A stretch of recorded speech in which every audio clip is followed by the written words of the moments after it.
Now the color of your live rock is a really good thing for giving you an indication of how good your water was last month. Now, if you've got nice elevated calcium, carbonate, pH, and magnesium levels, then over time you should get this beautiful purple coralline algae that'll grow all over your rocks. And that'll take time to grow. But the fact you've got that growing, the coralline growing, is a really, really good sign. If over time your coralline stops growing and your rock goes back to a white, that will usually mean that these levels are incorrect. On the other hand, if your rock starts going green, then that might mean that your phosphate levels are too high. And once again, your rock is going to be an indication of what your water quality was like. So if you fix your rock now, then in the future, your rock will start, if you fix your water now, in the future, your rock will start to look good. So your rock is an indication of, let's say, the last 1 to 3 months. And what your water quality is like now will give you an indication of what your rock will look like in 1 to 3 months. After a big move like this, I prefer not to feed the fish for a couple of days. Now, when it comes to feeding the fish, it's really important to feed super high quality foods. My favorite 2 foods is Spectrum's probiotic, because it's a really, really clean food. And I also really love Danichi Color. They're the 2 foods that I'd make my main foods. And then you also do need to feed your corals. So there are foods such as Reef that you can use to feed your corals. Now, with a well-populated tank like this, feeding coral is not super important, but if you did get a little turkey baster and shoot a bit of food down on the corals, that would be a really good idea. And I'd probably do that a couple of times a week.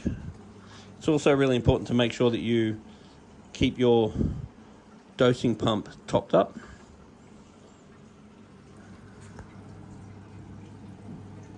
And it's really important the top of the tank always has very good surface agitation. So that's super, super important. So this thing here is about the best thing you can have. This is a reverse osmosis, it's a DI one. Now, once a year you do want to look at replacing the cartridges, but this one does actually have a TDS meter, one for the inlet and one for the outlet. And if you switch it to outlet and you see the TDS start rising, that means it's time to replace your cartridges, because the total dissolved solids is what this is here to remove.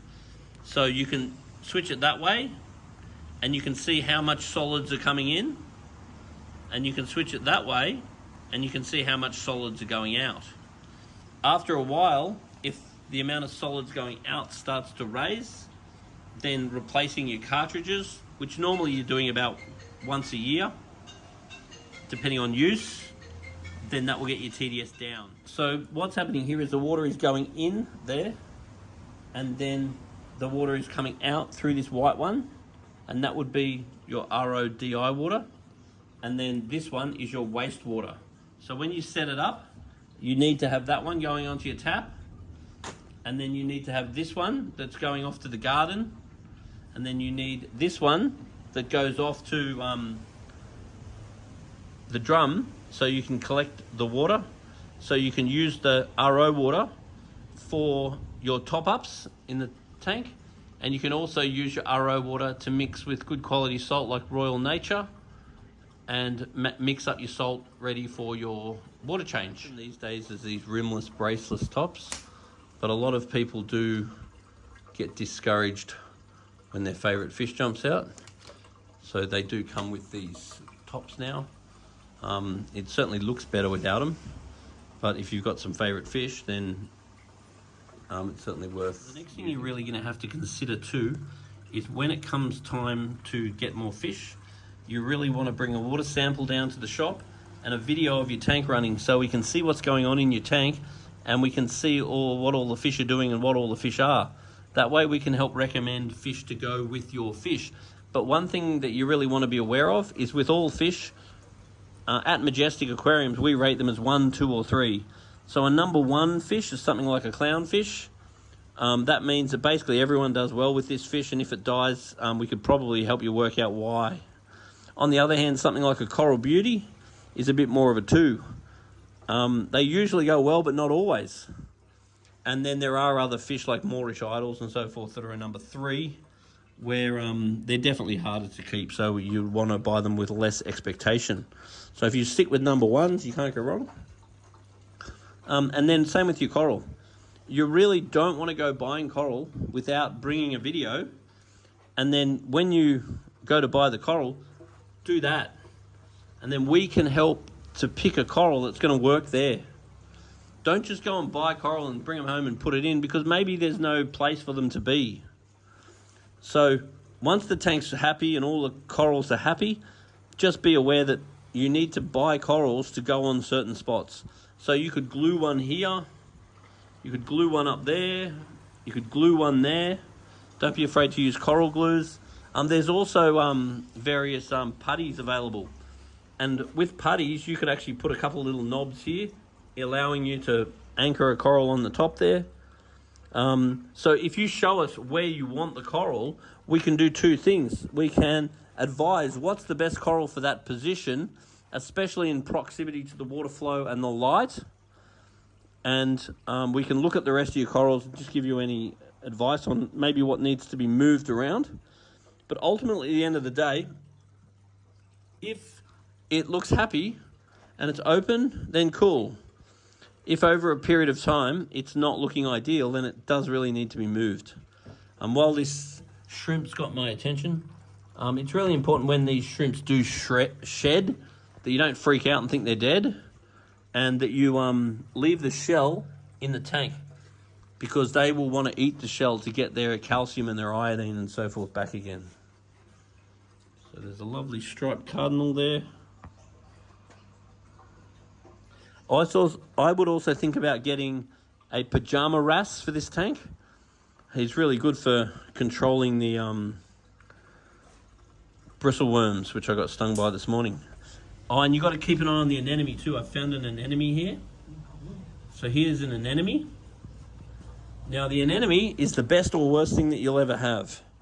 It's the best thing they ever have because they're beautiful, and sometimes the clownfish will go in them. Usually not those ones in that anemone. But if they do move around the aquarium, they can actually sting your corals and then get caught in your power head. And if they get caught in your power head, they can actually knock off your fish. So just keep an eye on the anemone. Make sure that he's not anywhere near the power head. And keeping polyfilter in the water is also a good thing, because there has been times when neurotoxins have occurred, either from a fish death or from an anemone death, and then having polyfilter in the tank has been a bit of a lifeguard to help save you from that. Now, also these things here are called Aiptasia anemones. So you do want to probably take some action to get rid of the Aiptasia anemone. So some Aiptasia X is something you could give a go, but just be aware of your Aiptasia, because if they start going nuts, then they might start stinging some things. And if your bristleworms go nuts, which I got stung by this morning, there are some little traps too, and you can put bristleworm traps in, and you can start catching out your bristleworms just to make sure that your population of bristleworms doesn't get too high. So having plenty of scavengers like your strom shells, maybe some trochus snails, and an abalone is a really good thing. The starfish are great, but you got to make sure you don't get too much of one thing, because scavengers are great. They love to scavenge on stuff, but then if you put too many of the same scavenger and there's not enough stuff for them to scavenge on, then you've created too much competition in your aquarium, and they might not all be able to survive.